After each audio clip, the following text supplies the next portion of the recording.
Olá, seja muito bem-vindo ao meu canal, doutora Sandra Chagas. Quem me conhece sabe que eu sempre bato na tecla do intestino. Sem o intestino você não pode ter saúde, você não dorme direito, você não consegue ter um corpo saudável, não consegue ter um equilíbrio hormonal. Muitas doenças, principalmente as do coração, são originadas de inflamação intestinal.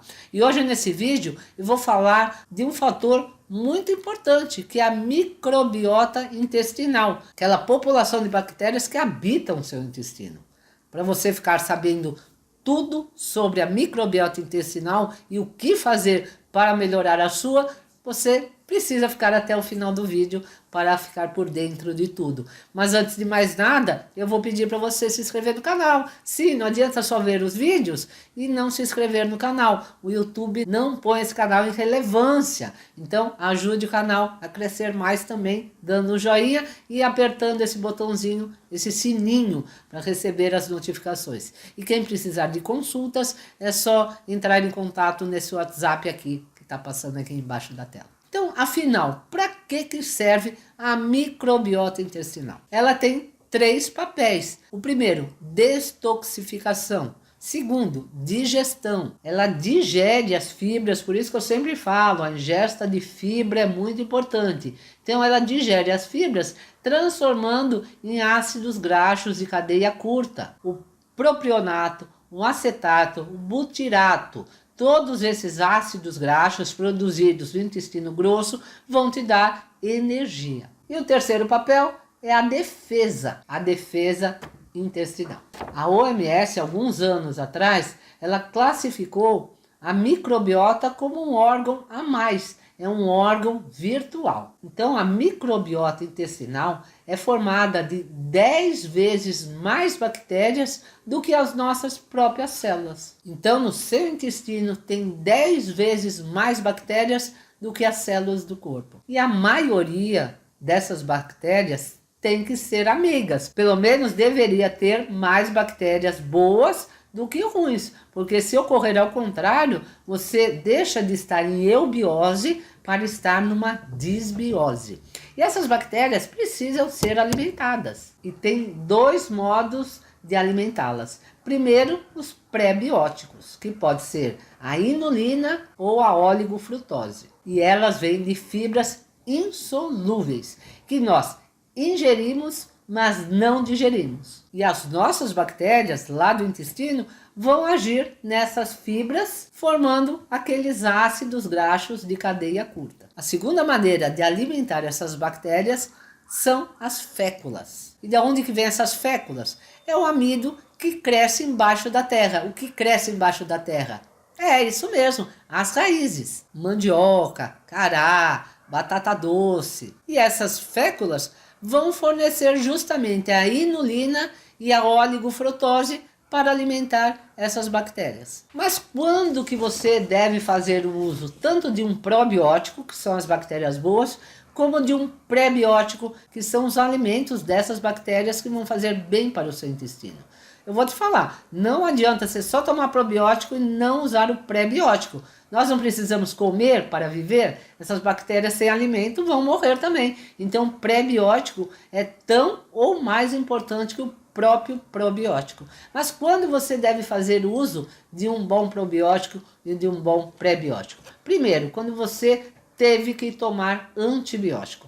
O próprio nome já diz, antibiótico, antivida. Probiótico, pró-vida. Então, não vou falar para você nunca tomar um antibiótico. Muitas vezes é sim necessário. Mas quando você passou por uma infecção, por uma sepse, você teve que usar o antibiótico. Nesse caso, você já entra com um probiótico. Ambiente hospitalar. Você esteve internado, teve que passar um tempo na UTI, por exemplo. Então, nesses ambientes hospitalares tem muita bactéria resistente, que nenhum antibiótico às vezes dá conta. Porque o antibiótico, ele age na membrana celular.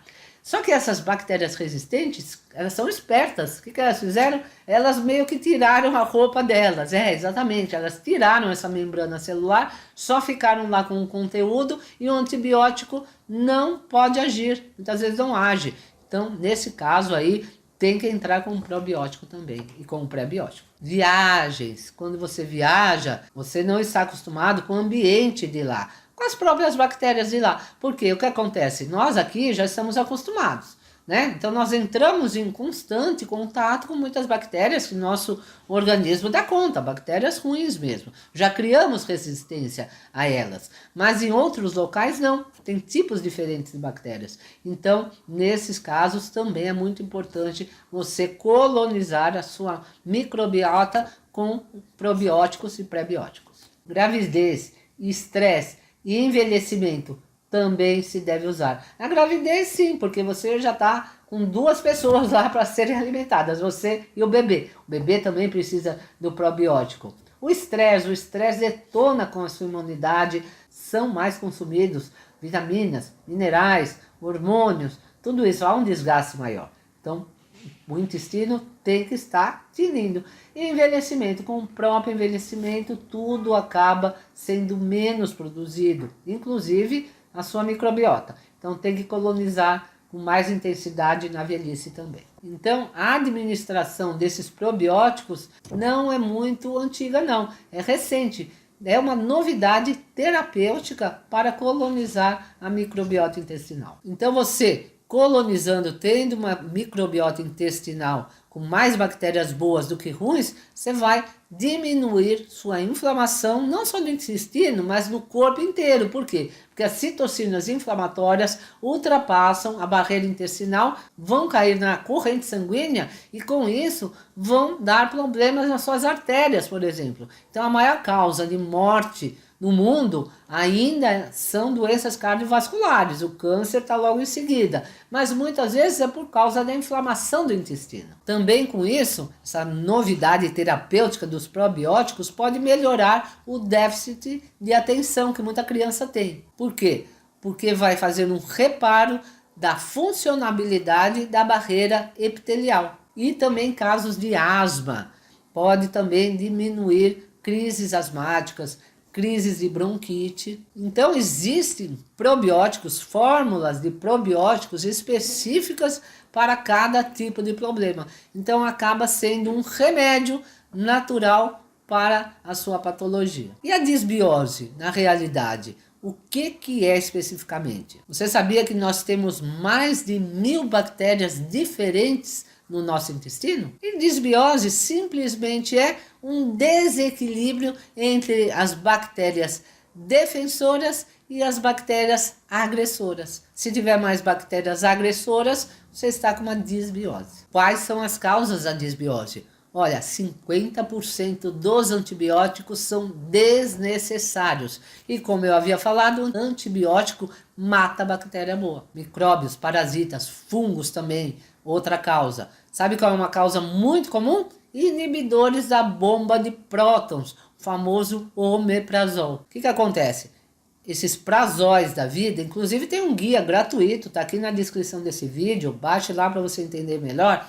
Eles alcalinizam o estômago. O estômago tem que ser ácido. E com a acidez do estômago, muito patógeno que poderia ir lá para o pulmão é morto lá no estômago. Então, se você tomar os prazóis aí da vida, o seu sintoma de refluxo pode até melhorar, mas você está piorando a sua digestão e ainda por cima deixando muito micróbio, muitos fungos, muitas bactérias que poderiam já morrer lá no ácido gástrico, lá do estômago, deixarem de ser mortas lá e para órgãos, principalmente o pulmão, te dando problemas até de pneumonia por causa da falta de acidez do seu estômago. Outra causa são as toxinas, que está no ar, no alimento, na água, em todos os ambientes, então são cheios de toxinas, e o envelhecimento. Pessoas com mais de 50 anos têm menos bifidobactérias. Então essas bactérias boas começam a diminuir. Na microbiota intestinal tem que haver um equilíbrio